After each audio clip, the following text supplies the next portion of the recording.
So let's go ahead and find out what is going on with Iran. So we had restarted sort of escalating yesterday. I think that escalation is still continuing. I mean, we're not in a ceasefire anymore, people. They keep trying to say it's a ceasefire. It's not a ceasefire. We're firing. America is firing on ships. Iran is firing on our bases.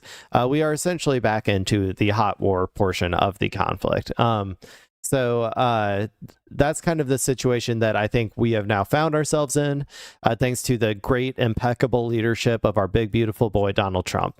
Now, let's go ahead and watch this video from Face the Nation, CBS, and we'll just try and maybe figure out what's going on, and maybe I can give a little bit more analysis, as this conflict that I kept saying is going to be a long one is probably going to be a long one.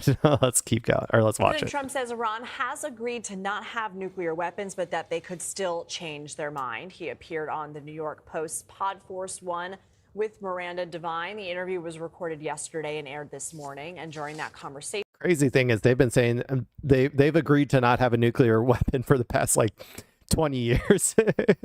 So congratulations, Trump.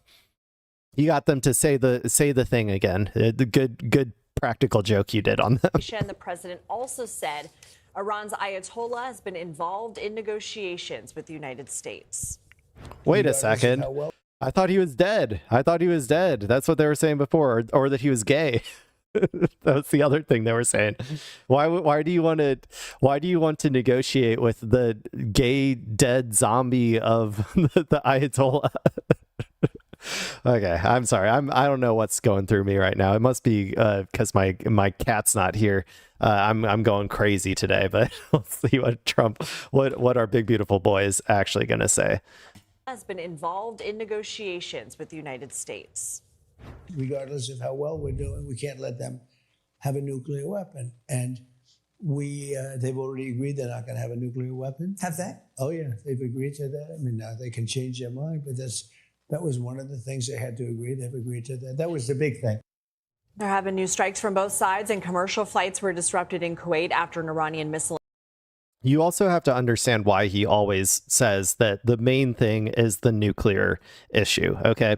The reason that he's doing that is the climb down, because he's going. I've said before that like the nuclear issue is not a real issue. The Iranians were never planning on getting a nuclear weapon. And so because of that reason, America could, simultaneously say that Iran is like weeks away from a bomb, or their nuclear dust is completely obliterated and we don't have to worry about it for years. It's both at the same time. It's whatever suits the narrative that's needed at the time. And so the reason that he is doing this and talking about the nuclear issue as being the most important issue is because in the end, that is probably going to be the one thing that the Iranians like quote unquote capitulate on, because they never really cared that much about that. I've also talked about how the Strait of Hormuz is more important than a nuclear weapon from Iran's perspective. Being able to stop 20% of the world's energy supply is better than a nuke. They can cause more pain with that than they could more deterrence with that than they could if they had a nuke. So that's kind of what you have to understand, is why he keeps talking about that, is because in the end he's going to probably capitulate on a lot of things like sanctions relief, on potentially military bases in the region, on the toll system that Iran wants to set up. He will probably capitulate on a bunch of those things, but he will claim it as a victory because of the nuclear issue, which is not a real issue. Is kind of like, at least that's my assessment of why he talks about that so much. A drone attack hit the country's airport, killing one person and wounding others. Let's bring in CBS News international security correspondent Charlie D'Agata from Tel Aviv. What more do we know about these strikes, Charlie? Tell us. Yeah, Mr. Tel Aviv. Lindsay, what we've seen is the most serious escalation between the United States and Iran and U.S. allies. Important to point that out, U.S. allies, since the ceasefire went into place in early April. Because what we saw was 3 ballistic missiles that were sent toward Kuwait. They either were broken up or were intercepted before they reached their targets. Another 2 in Kuwait, 3 toward Bahrain. But you'll see massive destruction from drone strikes hitting the airport at Kuwait. So there was one Well, it's interesting though, because I heard that it actually hit a U.S. military base. That's what I heard, and that there were actual injuries from the like our troops. Like there were some injuries. I thought is what I heard. I think from Ryan Grimm or somebody was saying that on Breaking Points earlier, if I remember correctly. They're being a little bit obtuse here because I don't think they want to admit the actual scale of the damage that happened here. But so I think they hit the airport, but I also think they hit a military base that caused a bunch of injuries. That's my understanding, at least. It might not be severe injuries. I don't know. I also know that America downplays all of their injuries. So I don't know. One person killed, as you said, but more than 60 people were injured and a tremendous amount of damage there. So this wasn't aimed toward a U.S. military facility there, but toward Kuwait and the Kuwait airport itself. And Kuwait said they reserve the right to retaliate if they choose to do so. So what we've seen here is an escalation much higher than we've seen since the ceasefire went into place. And it doesn't just affect what's happening between the United States and Iran, but what's happening with U.S. allies and Iran. Because importantly, how this all began was the United States had they fired a Hellfire missile at an oil tanker. It was an empty oil tanker that was headed toward Karg Island. It was about to be refilled. The United States tried to stop it. The blockade is still in place along the Strait of Hormuz. Hit that engine room. It disabled it. Okay, so at least they're just admitting that, yeah, America started this escalation. I mean, it's pretty obvious to most people. Iran seems to be very hesitant to be seen as the aggressor in any way, shape, or form. So they are generally speaking pretty hesitant about doing anything unilaterally without an initial provocation. I think they're starting to escalate further and further, though, and their rhetoric seems to be pointing that they are going to continue. Like they're not going to like just take blows or anything. They're going to like escalate much more severely than they have before. It's the rhetoric that I've heard coming out of Iran in order to reestablish deterrence, because America feels anytime like they're in a ceasefire that somehow they've won or whatever. America has the mind of a baby. It can't like remember what the actual material conditions were that led to the ceasefire, aka America running out of fucking missiles and not being able to accomplish any of their military objectives. So but yeah, that's kind of like, I think, but it is interesting that he's at least like admitting that America started this round of escalations. Didn't sink it. Then Iran retaliated in a big way. The United States then counterattacked, hitting positions along that Strait of Hormuz. So even as these talks are going on, these potential peace talks that President Trump referred to, from a military standpoint, we spoke to military officials just this afternoon. They are on high readiness, high alert. And as you have seen, we have seen in the past 24 hours, this attack and counterattack, not just between the United States and Iran, but between Iran and U.S. allies in this region. And Charlie, as you've been explaining this morning, the relationship between the U.S. and its Gulf allies is a key component of, you can say, just call them vassals. They're not allies, they're vassals. of this conflict, because those Gulf allies are more in the crosshairs and are economically more impacted by the ongoing clash. So while the U.S. may have said Iran's military and navy has been destroyed, the war is over, it has been won, it doesn't seem to match the reality on the ground that you're laying out now.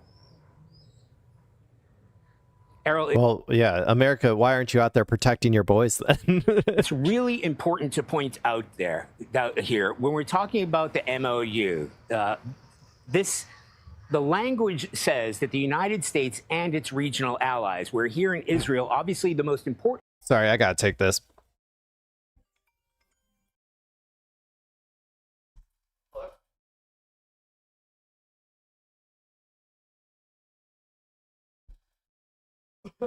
Never mind. I did not have to take that. It was fucking Wesley Bell calling. Fuck him, dude. Really interrupting my stream.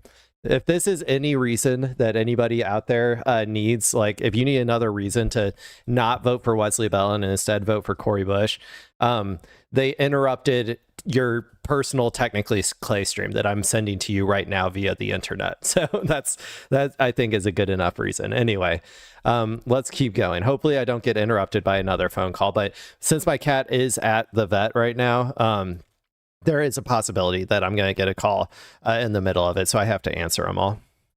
Regional ally for the United States, and Israel has come under attack before. But we're talking about more than a dozen regional allies, these Gulf states. We're talking about Kuwait, the UAE, Qatar, Bahrain, all of these allies that are all part of that essential potential agreement. But it also includes Iran and its proxies. And then we have to talk about the conversation with Hezbollah, which has been fighting against Israel. So all of that is part of this agreement. So when we see the United States and Iran trading blows, and Iran not targeting U.S. facilities, but targeting Kuwait, targeting Bahrain. Well, targeting U.S. facilities in Kuwait and targeting U.S. facilities in Bahrain. Like, yeah, I'm not going to say that they're not occasionally hitting like other parts of those countries that aren't necessarily like American bases, American military bases. But let's be real. Those are all those people are allied in the war against Iran. Like, they're all allied with America and are all perfectly valid targets for Iran to hit. So I just want to be clear about that. And Iran not targeting U.S. facilities, but targeting Kuwait, targeting Bahrain. And Bahraini interceptors were part of what took out those missiles that were headed there. You can see how complex this agreement is and why it affects everybody in this region, including Israel, because here they're just on a knife edge. It could go either way, and they know that. So even as these talks potentially go ahead, everybody here is just waiting for what happens if they fail. Right. That is the reality on the ground. Charlie Daggett in Tel Aviv. Thank you, Charlie. CBS News senior White House correspondent Weijia Zhang. I did see, by the way, you remember that propaganda victory, quote unquote victory, that they did when they went on, they captured that castle. Israel captured that castle in Lebanon, which I said yesterday. I was like, I said, this is not a strategic, like a strategic thing at all. This is straight up just like this is meant entirely to try and sell some sort of narrative of victory to the Israeli public. And immediately after, Hezbollah launched a whole bunch of drones at that castle at the exact locations where Israel did their propaganda video that they sent out to their people to pretend like they had victory, and then killed 5 people or something like something like a pretty decent haul, I guess, for Hezbollah. They usually kill like I said 1 to 2 people a week or whatever, so getting 5 in 1 week was kind of crazy. But yeah. Zhang joins us now with more on this. Weijia, good morning. Great to see you again. We've been mentioning this morning that there's been somewhat of mixed messaging from the White House on what Iran has agreed to, if this is really over. And the president had an extensive, I guess, podcast interview yesterday that is posted today. What jumped out at you from what the president is now saying about all this? Well, the president did talk about Iran and essentially said that he wants to make a deal. He continues to stress that that is his preference, but also threatens that if that does not happen, he'll have to do it, quote, the other way, which of course. Yeah, but he makes that threat all the time, and 9 times out of 10, he doesn't do anything about it. So that doesn't mean anything. That's kind of a worthless threat at this point. Of course, he said that he's going to force Iran's hand or rain fire and fury on them. He's literally said the exact same thing. I'd say maybe 50 times so far throughout this conflict, and 49 of those 50 times have been complete and utter bullshit, just bluster. And also there's I talked about before, the material constraints mean that America is not really capable of going back into a hot war, or if they are, they can only do it for a few weeks at the most before they run out of missiles. So all of that just leads to a very unlikely situation of going back into this hot war. The other alternative, obviously, would be to send troops on the ground, which might happen. I don't know for sure. I'm not I don't know 100% what's going to happen, but everything that Trump has shown me indicates that I think he does have a legitimate fear of like moving towards a full ground occupation. So I'm kind of leaning towards he's not going to do that. But you know, only time will tell. Has also said, but I do think one thing that stood out in terms of his thinking through negotiations, because the interviewer asked him about this mixed messaging, about how answers change, about whether that's actually part of the strategy to keep Iran on its toes. And the president said, no, it's just a fact that things change rapidly and things change on the ground. Things, shift during talks, and that is why there is what appears to be mixed messaging. As you mentioned, this was a really extensive podcast. They talked about several things.